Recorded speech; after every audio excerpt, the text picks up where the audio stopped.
கோயம்புத்தூர் ஆர்எஸ்புரத்தில் ஒரு எக்ஸிபிஷன் ஒன்று போட்டிருந்தாங்க. அங்கே வந்து நிறைய கடைகள் இருந்தது.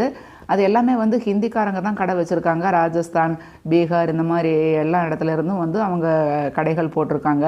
நம்ம தமிழ்நாட்டில் என்னென்னலாம் கிடைக்குதோ அது எல்லா பொருளுமே இந்த கடைகளில் இருக்குது. அதே மாதிரி வடகம் வகைகளெல்லாம் நம்ம போடுவோம் இல்லையா, அதெல்லாமும் வச்சுருக்காங்க. பனங்கருப்பட்டி, அல்வா வகைகள் எல்லாமே இருக்குது. ஊறுகாய் வகைகள் அதே மாதிரி மாங்காயிலேயே வந்து நிறைய வெரைட்டி ஊறுகாய் எல்லாமே வச்சுருந்தாங்க.